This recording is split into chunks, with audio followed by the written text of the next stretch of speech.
come to the topic of God's love and God's judgment, it is a hard topic, and it's worth considering in part because these seem like the two most incompatible things we can imagine, don't they? In fact, if you talk to people, you'll often find the idea of love and judgment just are miles apart. How could a loving God send people to hell? That's the question that we've probably all come across, and if you haven't, go talk to many of your non-Christian friends. You will find it, right? You will find that people struggle to believe in a God who could do this, because it has to be one or the other. He can't be loving and judge at the same time. So at the risk of biting off more than I can chew, I am going to try and tackle that at least a little bit this morning. Of course, I'm sure that I'll leave plenty of questions hanging, and by all means come and chat after the service. I'm happy to try in as best as I can to work through those.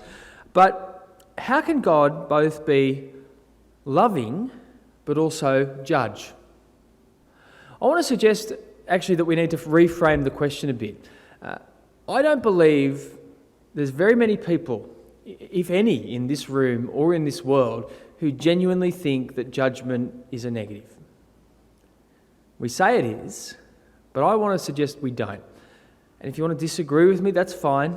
I look forward to sitting down over a cup of coffee after the service and you telling me why Hitler did not deserve to stand before God in judgment, or Idi Amin, or Pol Pot, or all these warlords, or even just the rapist or the person who snatches a child and kills them. These horrible things that go on. And I suspect every person in this room has a moment at which they say, yeah, that deserves judgment. So what's our problem? Our problem is really that we want to redraw the lines differently to God. We want to decide differently what is sin and differently what that sin deserves in terms of a punishment, if anything. So it's not that we dislike judgment, it's that we in fact dislike the idea that God has set the lines where he has. And on the flip side, I was talking to a fella just this week actually, who he was troubled because he'd come across kind of a hypothetical on the internet that he was saying, well, how can this work? And the hypothetical was, imagine that in this life you have a brother that gets killed, murdered in cold blood, and at the end of your life, with all the grief that you carry, you get to heaven and you're introduced to the murderer. And he's there just because he said sorry. And this guy was just like, yeah, that's a problem for me. I don't know how I feel about that. In that case, his problem was not with the idea of God's judgment, but the idea of God's mercy, even if it was a bit of a simplistic and misguided notion of exactly what repentance looks like. So I think we need to start by just reorientating the question a little bit and admitting that we actually see that there needs to be justice in the world and that requires some kind of judgment. The question is, how is it that the way that God says he judges, how does that help us to understand him as still being a loving God? How can we hold these things together? Well, Luke 16, the parable of the rich man and Lazarus, starting at verse 19 there, if you've got your Bibles, keep that open because we'll look at some of the details of that. I think it gives us some good clues. And it gives us good clues in two ways. It shows us, first of all, the nature of sin and why sin separates us from God. But then it shows us, second of all, the nature of God's love. And in particular, the fact that it's shown, as we saw last week, primarily through the cross of Jesus, through his atoning work. And we've got to hold these things together if we're going to understand how a just and good God can still judge. So we have in the parable two characters. There's three. There's Abraham, but there's two fictional characters there who are envisaged as the main characters. And they're telling, there's a rich man and a poor man. Now, one of the things that's notable, though, is that the poor man is not just the poor man. He's given a name, isn't he? Lazarus. This beggar who sat out at the gate of the rich man every day, who longed, had nothing, he longed to even eat the crumbs. Now that's significant because of all the characters in Jesus' parables, this is actually the only one, at least the only fictional character, Abraham, of course, being a real man from the past, he's the only one who's given a name. And whenever you're reading the Bible, it's always really worth looking out the things that are different, right, that strike you as different. So if there's a pattern that Jesus speaks in or the apostles speak in, and then they break that pattern, you're kind of asking why. Why do they depart from their norm? It tells us something. And in this case, as we read the parable, I think it points us to the nature of what hell and sin is actually all about. Because in verse 25, what happens is that you've got the rich man there in hell, and Abraham's response to his plea for some sort of comfort is basically, you've had your good things. Don't you remember in that life you had your good things? Now, how does that help us with the idea of sin and hell? Well, it tells us that this man was not just a guy who happened to have a lot of money. The characterization of him as a rich man is to characterize him as someone who actually lived for his wealth. Right? The wealth that he had, maybe the status and the comforts that brought him, they were the greatest thing in his life. They were the number one most important thing, and he lived for them. Here is a Jewish man. He knew the law of God. He knew who the real God of the universe is, and yet rather than serving God, he lived primarily for the stuff that he had. And in a sense, they kind of create his identity, don't they? He becomes enslaved, if you like, to the thing that he's most held in esteem, to his money. And so here he is, after he's died, in eternity, and there he is without a name, without any identifying thing other than the fact that he was a rich man. Now, the warning in that for us is that it shows us, it helps us to understand that created things can function as our master even, if you like. We can end up serving things like this in the way he lived for and served his money. There was a story I came across a few years ago. It was actually an illustration of gluttony, which is sort of the excessive love of food. And it was a story of a king, and this king was entrapped in a palace.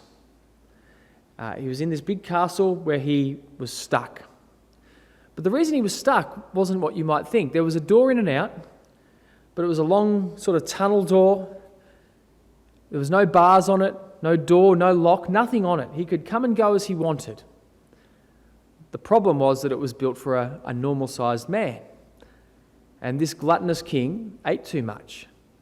And all he had to do if he wanted to come and go freely from his castle was just refrain from food enough that he could lose a bit of weight and he would be able to come and go as he wanted. But the kicker in the story is that he was so enslaved to his love of food that he couldn't do it. So he kept eating, He never lost the weight. And so he was entrapped in the castle. But he was entrapped in the castle because of his own personal love for food. And what we need to see from that is it is an illustration, in a sense, of the way sin does enslave us. We become entrapped in sin because we take the created good things that God has given, things that he gave us to enjoy with thanksgiving to him, and we decide we can use them in our own way. And they become such a great good that in fact they start to dominate us. And like the king who can't put down the donut because he might, not enjoy a bite to eat, we find ourselves obeying the demands of these created things and as a result disobeying God, don't we? And so people will say all kinds of things, we will say all kinds of things that show that we can't follow God because at some point we've decided it will cost us something that we just aren't willing to give up. And I disobey God because it will stop me from dating who I want to date. Or I disobey God because I really want to progress in my career. And if I don't bend the rules, if I'm not just a little bit lie now and again, just a white lie here and there or whatever else, I'll never progress and other people will just fly past me. And we find ourselves, these things that become a great good, too great a good for us, they entrap us and we become like the king, following their demands, but entrapped because of it. Now, why this is such a problem is because we're not just living in this life, are we? We're eternal people. Every one of us will live beyond the grave. We will go and we will live either with Christ or without Christ. And really what that is, that will come down to the master, the thing that we serve in this life. Will it be that we serve God and go to be with him? Or do we push God away and go without him? Because you can see in verse 24, the rich man is no different after death than he was before death. Isn't that sort of it's a bit different from what we think, but his character hasn't actually changed. He still thinks he's the rich, important dude who deserves to be served. Here I am in torment. Abraham, send Lazarus down. Just a little dip of water on the tongue would be nice, wouldn't it? To alleviate my suffering. Even there, his character is such that being served, being the rich, powerful guy that gets what he wants, still it consumes him. The problem he's got, though, is that now he's devoid of God's good gifts because he's left this created world. He's left the created things that he'd trusted behind. He longs for them more than anything. And yet, because they've been taken away, there he is, absolutely tormented. Now, this becomes an important thing for us, right? We need to recognise that our character, that how we live in this world, will shape the way that we experience the next. And names, they tell us something about the person in the Bible. You think of the name Jesus, or in the Old Testament it's Yeshua or Jesus in the New. They're just Greek and Hebrew for the same thing. They mean Yahweh saves. So they tell us, why did Christ come into the world? To save. Or there's that bit where Simon Peter as he becomes known. Peter is Cephas, who Jesus says to him, you'll now be called Peter, or Petros in Greek, because on this rock, Petra, I will build my church. So he does this play on words thing to say, Petros, Petra, rock. Peter becomes the rock. It tells us something about his character. In that sense, the rich man is actually the appropriate designation, isn't it? Because he's nothing more than just his wealth. He's nothing more than the rich man. Whoever else he was in life has faded away. And his very identity is gone. He has nothing left. And in some ways, that's the picture of hell, isn't it? We've pushed God's graces away and we're freed to, let to the devices of whatever that would be. We long for the things of this world, the identity that we create, the things we serve.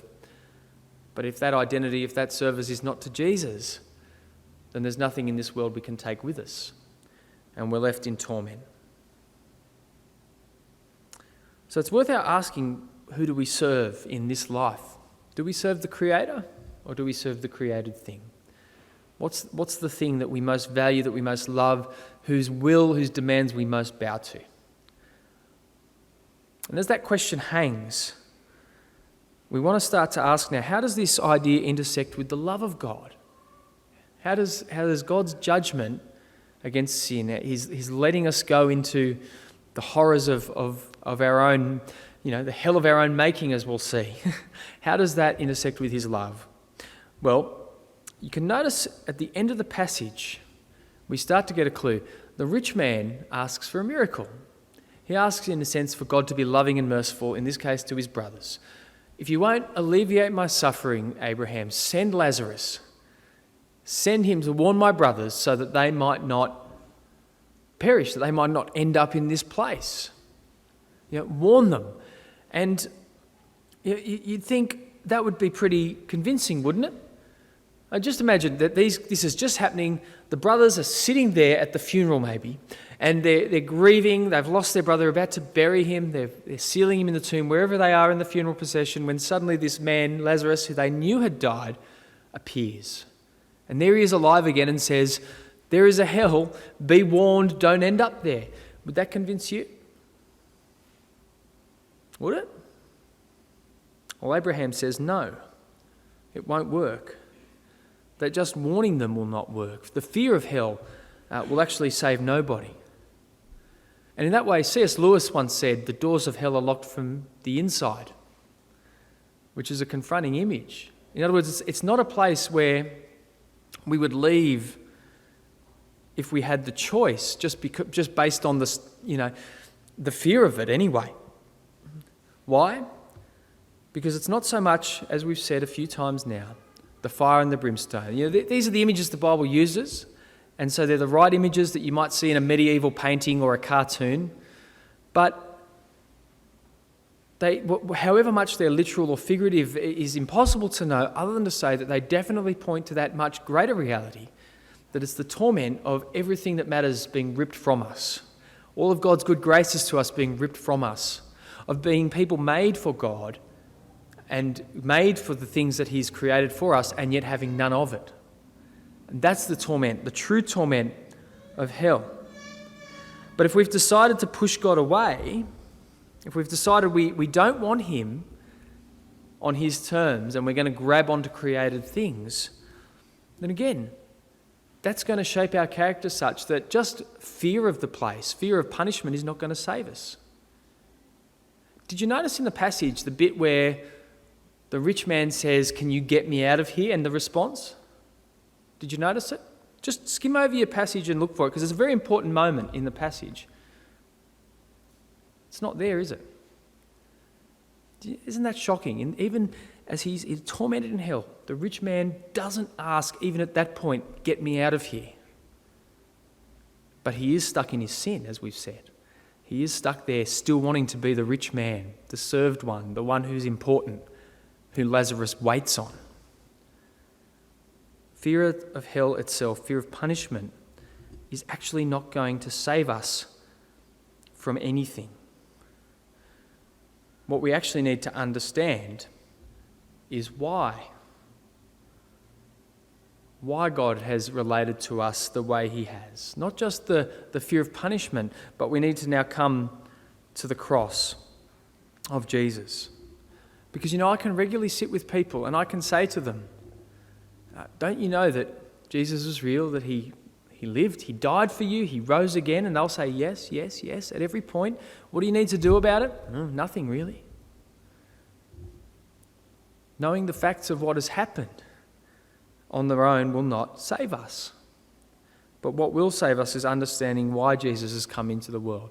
Which is why Abraham's response is to say, look, if I can send, even if someone rose from the dead, it wouldn't work, but they can listen to Moses and the prophets.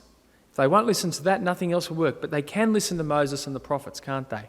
So in other words, they can listen to what God has already said in what we would think of as the Old Testament scriptures, which are a bunch of things that all point us to what Jesus would do when he came. And you can think of the Isaiah reading we had. It's almost hard to believe that was written 700 years before Jesus, isn't it? It could be a New Testament description of what was going on. He was pierced for our transgression, crushed for our iniquities. The punishment that brought us peace was on him. By his wounds we are healed. We all like sheep had gone astray. Each of us had turned to his own way. But the Lord has laid on him the iniquity of us all. You think of these kinds of words, they're stunningly clear. But they tell us not just the fact of Jesus dying, and later on in that passage as well, he will see the light of life, his resurrection. They tell us why. To heal us, to reconcile us, to forgive us.